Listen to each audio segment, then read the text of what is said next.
안녕하세요. 저는 현재 남편하고 사이가 안 좋아요. 문득 가만히 생각하다가 저의 이 상황이 기가 막혀 이렇게 다른 분들께 이야기라도 해보고 싶어서 글을 씁니다. 시댁에 시댁 단톡방이 있지만 저는 그냥 읽기만 하고 거의 답은 안 해요. 누군가 저를 콕 집어서 물어보는 거 아닌 이상 읽기만 합니다. 물론 지금은 그 방조차 나왔지만요. 저는 평상시 시댁하고 그렇게 사이가 좋은 건 아니었어요. 시누이 둘에 아주버님 한 분 계시고 남편이 막내입니다. 처음부터 이러지는 않았어요. 외롭게 자란 저이기에 나중에 가족이 많은 집에 시집가고 싶다는 말을 종종 했거든요. 그러다 진짜 가족이 많은 집에 막내 며느리로 시집을 갔고 신혼 초에는 시댁 사람들하고 친해지려고 저 나름대로 정말 살답게 됐어요. 하지만 저를 무시하고 막말하고 아들 못 낳았다고 시어머니는 대놓고 저희 큰딸을 두고 남동생도 못 보게 하는 딸년이라고 막말을 했습니다. 웃긴 건 남편인 형수인 형님도 딸만 둘을 낳았습니다. 큰집 딸들한테는 한없이 사랑을 주었지만 저희 딸들에게는 한숨 섞인 짜증과 큰집 언니들과의 비교뿐이었고요. 그때부터 제가 참을 수 없었던 것 같아요. 둘째 딸을 낳았을 때도 왜 자꾸 딸이야? 큰애가 자리를 잘못하고 나왔으니 또 딸이지. 이런 말을 저희 친정엄마 앞에서 서슴없이 하시던 분이었습니다. 그날 이후 저희 친정엄마는 화병이 생겨서 사위를 싫어했고 엄마는 네가 못 살겠으면 애들 데리고 나와라 하였습니다. 그래서 정말 남편한테 이혼 요구를 했고 잠깐 별거에 들어갔었고요. 1년 넘게 별거를 하다가 시어머니가 돌아가셨고 남편도 미안하다, 장모님께도 죄송하다고 진심으로 용서를 구하더라고요. 그렇게 또 저는 그 직구서 며느리로 들어왔습니다. 대신에 시댁행사는 참여하지 않았습니다. 명절에도 안 갔어요. 남편이 굳이 내키지 않으면 오지 말라고 해서 애들만 데리고 갔었어요. 하지만 어느 날부턴가 아이들도 가기 싫어하길래 왜 그러냐고 물었더니 고모들이나 큰엄마가 너희 엄마는 집구석에서 뭐하길래 코빼기도 안 보이느냐 라는 그런 막말들을 아이들한테 했더라고요.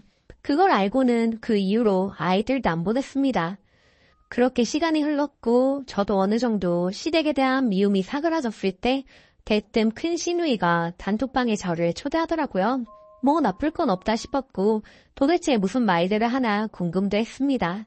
그렇게 단톡방에 들어가서 시댁 식구들 자식 자랑하는 글들, 본인들의 잘난 척하는 글들 뻔하잖아요.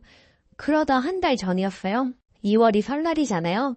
갑자기 형님이 동서는 이젠 올 거지. 그만큼 했으면 된 거잖아. 그러길래 생각 좀 해보고요 라고 했습니다. 그러다가 큰 신우가 한다는 말이 생각할 게 뭐 있어. 이 집에 시집 왔으면 뼈라도 묻을 생각으로 들어온 거 아니야? 며느리로 들어왔으면 며느리 노릇을 해야지. 언제까지 큰 올케만 부려먹을 건데 하는 겁니다. 부려먹다니요. 제가 하라고 했습니까? 제가 제사 지내라고 등을 떠밀었나요? 하기 싫으면 안 하면 되는 거고 말을 그렇게 하시는 거 아니죠? 라고 보냈습니다. 그리고 저는 단톡방에 나왔고요. 또 초대를 하길래 거부했고 차단을 했더니 남편이 바로 전화가 와서 지랄을 하는 거예요. 언제까지 나를 피말릴 생각이냐고, 형수머리 뭐가 틀리냐고, 나도 너한테 할 만큼 했고 당신도 이제 그만할 때 되지 않았어? 우리 집 식구들이 너한테 죽을 죄라도 지었어? 그런 거면 이혼하자 하는 거예요. 저는 그냥 딱 한마디 했습니다. 하고요. 그날 저녁에 남편은 늦게까지 안 들어오더라고요. 큰아이가 아빠한테 전화해볼까? 하길래 내버려 두라고 했습니다. 그리고 12시가 넘어서 들어오더니 사람을 투명인가 취급하면서 온 방을 씩씩대면서 다니고 아직 안 자는 둘째 아이한테 괜히 소리를 지르면서 자라고 하는 겁니다. 저보고는 싹 수가 없대요. 그래서 어쨌든 당신이 이혼하자고 했으니까 서류 준비할게 했더니 마음대로 하고 애새끼들은 네가 데리고 가든 마음대로 하라 해서 어차피 그럴 거고 양육비나 도둑이 챙겨줘 했습니다. 그리고 아직 도장을 안 찍고 있습니다. 왜 안 찍냐고 했더니 내가 알아서 할 테니까 넌 좀 입 좀 다물고 있으래요. 분명 남편이 먼저 이혼 요구를 했고 애들도 데리고 가라 했으니까 지키겠죠. 오늘도 이혼 서류는 안방 서랍장구에 있지만 도장은 여전히 안 찍네요. 무슨 생각인 걸까요? 추가. 어제 글을 쓰고 한참 동안 멍하니 썼습니다. 이혼서를 쓴 것이 잘 쓴 것인가 싶고 괜히 내 새끼들한테 피해가는 건 아닌가 많은 생각이 들었어요. 하지만 제가 죽겠더라고요. 협박도 해봤습니다. 소송 걸 거다. 애들 데리고 나갈 수 없으니 당신이 나가라고 했습니다. 퇴근하고 집에 갔더니 언제 퇴근했는지 안방에 누워서 핸드폰 하고 있길래 이혼서류 꺼내서 도장 하나 찍는 게 뭐가 어렵냐? 당신이 먼저 이혼하자고 했고 나도 아쉬운 거 없고 그냥 우리 애들만 상처 주지 말자고 했더니 이혼하는 게 상처인데 하는 겁니다. 아니 본인이 이혼하자고 한 거잖아요. 제가 했나요? 오히려 지금 이러는 게 아이들한테 상처 주는 거고 난 더는 애들한테 상처 주는 거 못하겠고 나도 너무 힘들다고 했습니다. 어떤 분이 댓글을 달았는데 그거 보고 한참 울었네요. 예전에 별거하기 전에 남편이 저한테 그랬어요. 너 하나만 참으면 조용하게 살 수 있는데 왜 들쑤시고 다니느냐고. 그 말이 제가 집을 나온 결정적인 이유였거든요. 제가 들쑤시고 다녔나요? 그냥 이 집에 시집와서 애를 낳아주고 살림하고 일하면서 남편 뒷바라지한 게 들쑤시고 다닌 건가요? 그럼 저도 감정이 있는데 어머니가 아이한테 그런 목술말을 하는데 아이고 어머니 맞아요. 저희 딸은 그런 아이예요. 해야 했을까요? 제가 못난 여자라 딸밖에 못 낳았네요. 아이고 어머니 죽을 죄를 지었어요. 해야 했을까요? 일단 친정엄마도 아셨고 남편이 자꾸 저렇게 나오면 소송을 건다고 했습니다. 엄마도 혼자 사시고 제가 아이들 데리고 엄마네 집에 갈 거거든요. 오늘 퇴근하고 다시 한번 남편이 도장을 안 찍어주면 저도 가만 안 있을 거예요. 정말 결혼이 이런 거였으면 안 하는 건데. 그리고 사람이 안 바뀐다는 거 알지만 설마 했지만 다시 들어온 제가 원망스럽고 화나고 우선 아이들한테 상처 주고 힘들게 해서 너무 미안하네요. 이렇게 많이 관심 가져주셔서 너무 감사합니다. 주추가. 지난밤에는 남편이 술을 마시고 들어와서는 울면서 미안하다고 하더군요. 그래도 이혼만은 못하겠다며 네가 진짜로 이혼하겠다 덜컥 결정을 내릴 줄은 몰랐다며 이제는 자기 엄마도 없는데 뭐가 문제냐며 약간의 도리만 하고 살아달라고 하길래 정말 이 사람은 하나도 변한 게 없구나 싶었습니다. 결혼 생활 동안 진정한 내 편만 되어주었더라도 사실 이렇게까지 되지 않았을 것 같거든요. 남처럼 굴던 남편들 행동이 시어머니 막말보다 더 상세였어요. 지난 기억들이 오버랩되면서 남편의 말들이 참 우습더라고요. 그래서 난 마음을 다 정리했다고 이혼 준비가 되면 알려달라고 했습니다. 지난 세월이 참 허무하네요. 하지만 아이들을 위해서라도 마음을 다잡고 잘 살아야겠죠. 모두 감사했습니다. 댓글. 이혼 생각이 들고 결정을 내리면 행동으로 옮기기 전 변호사 상담을 받으시길 바랍니다. 이혼을 밑바닥에 가라앉은 진흙탕까지 퍼내서 상대한테 투척하는 싸움이라고 생각을 해요. 잘 이겨내시길 바래요. 댓글이. 나랑 우리 가족이 잘못한 건 사실이나 너 하나 희생하면 만사좋니 그냥 먼저 사과해.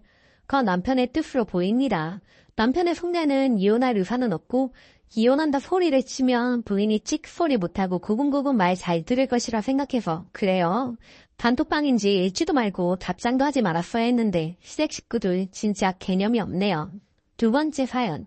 엄마가 자꾸 증여하겠다는데 받기가 싫어요.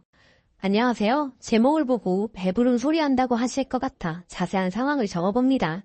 이번에 새아파트 입주하게 되어 목돈이 필요한 상황에서 친정엄마가 갑자기 1억을 지원하겠다고 합니다. 그런데 저는 안 받고 싶습니다. 왜냐하면 엄마가 증여를 해주는 대신 조건을 달았는데 월 30만 원씩 매달 용돈처럼 달라고 합니다. 끝나는 날짜는 무기한이고요. 솔직한 제 가게 상황을 말씀드리면 신생아 대출이 나오는 상황이고 목돈이 필요하다고 쳐도 1억이 급할 정도는 아닙니다. 신생아 대출 5년을 받아서 원금, 이자 딱 갚을 정도로 법니다. 그래서 저는 안 받고 안 주는 게 깔끔하다고 생각했습니다. 솔직한 심정으로 어렸을 때부터 오빠와 차별받는 느낌이 들었고 이번에도 오빠 결혼을 앞두고 집을 해줘야 한다며 어머니가 보유하고 있는 서울 33평 아파트 시가 10에서 15억 되는 거 오빠에게 증여를 했습니다. 오빠는 본인이 모은 종잣돈 2억으로 증여세 알파로 아파트 한 채를 얻은 셈이죠. 저는 결혼할 때 따로 받은 건 없습니다. 오히려 제가 번 돈 2천만 원을 들였고 차별인 것 같은 생각도 들고 솔직히 매달 30씩 달라는 것도 부담이 돼서 거절을 했습니다. 그리고 너한텐 1억밖에 안 줘서 안 받는 거냐면 난리를 치는데 어찌할 바를 모르겠습니다. 제가 그렇게 이기적인 건가요? 추가 글입니다. 엄마의 주장은 대략 이렇습니다. 아들, 본인에게 2억을 주고 본인이 매년 내야 할 주택 보유세 면제시켜줌. 10억 아파트 증여하고 딸인 저에게는 본인에게 2천을 주고 월 30씩 용돈만 주면 되고 현금 1억 증여. 비례해서 주는 건데 왜 너만 불만이냐? 이러니 말이 안 통합니다. 제가 안 받겠다고도 했습니다. 그런데 자기가 30 모아서 자기 치장하는 데 쓰겠냐며 다 모아서 나중에 너 주려는 거다 이러더라고요. 하지만 제가 사회 초년생일 때 열심히 모은 종잣돈도 결국 결혼하는 날 준다더니 1도 못 받았습니다. 집값에 들어가서 수중에 현금이 없다면서요.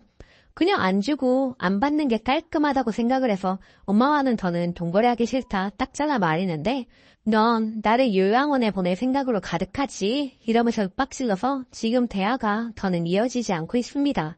저도 드라마에서만 있었던 일 저에게 생긴다니 믿어지지도 않고 그냥 엄마에게서 벗어나고 싶은 마음뿐입니다.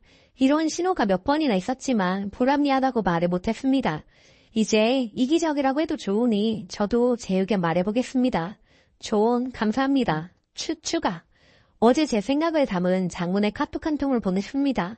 1억 받기를 원하지 않고 2천만 원만 돌려달라고 했더니 자기 정신적 피해에 대한 보상이라며 못 주겠다고 해서 가지라고 했습니다. 또 그거 빌미로 연락 이어갈 것 같아서요. 제가 사회 초년생 때 자취 못하게 해서 결혼 전 같이 살았는데 자기가 거둬줘서 그만큼 네가 모은 거라면서 못 주겠다고 합니다. 그리고 남녀 차별에 대해서도 집이 두 채인데 그중에 서울 집은 오빠에게 저에게는 현금 1억과 지금 실거주하고 있는 집 지방이고 4억 자기 죽으면 주려고 그랬다고 합니다. 저는 처음 들어보는 말이었습니다. 그게 30년이 될지 50년이 될지도 모르는 상황에서 언제 받을지도 모르는 그 집 때문에 또 노후까지 딸로 하기 싫어서 연애 끊자 하고 차단한 상태입니다. 원래 모친 성격 같았으면 전화로 난리 쳤을 텐데 그래도 그 2천 때문에 잠잠한 것 같아서 다행이네요. 인생 공부값이라고 생각하고 치랍니다. 조언들 모두 감사했습니다. 댓글.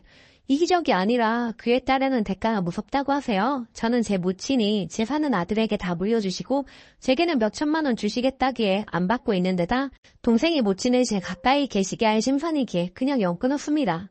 사실 유산이야 부모 돈이니 얼마 주고 안 주고가 문제가 아니고 살면서 받은 차별과 결혼 후 손주들 차별에 제게 대하는 험한 행동들과 제 자식들 앞에서도 절 험담하고 막말하시는 것 때문에 거의 안 보고 살았는데 유산 때문에 터진 것이죠. 글쓴이도 그 1억 받고 월 30만 원 드리면서 얼마나 딱 서러움이 많을지 눈에 훤한데 어머니 말씀이 맞다 하시고 그 1억 외에는 글쓴이에게 올 재산 증여나 상속은 없을 터이니 그리 아시고 계시는 것이 낫습니다. 댓글이 너한텐 1억밖에 안 줘서 안 받는 거냐고 난리치시라고 하니 차라리 그렇다고 하세요. 오빠한테 준 것처럼 똑같은 금액 달라고 그럴 거 아니면 두말하지 말라고. 증여가 아니라 차용하라는 거 아니냐? 월 30이자 받는 게 무슨 증여냐고. 왜 이렇게 사람 괴롭히느냐고. 캐피탈처럼 돈 빌려 쓰라고 협박하느냐고. 오빠한테 빌려주고 30 받지 왜 나한테 빌려 쓰라고 하냐. 은행에서 거래하지 엄마도 빌리기 싫다고 세게 나가고 전화 받지도 마세요.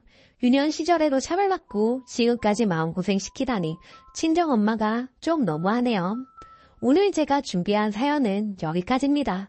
오늘도 낭만캐스터와 함께 행복한 하루 보내세요. 감사합니다.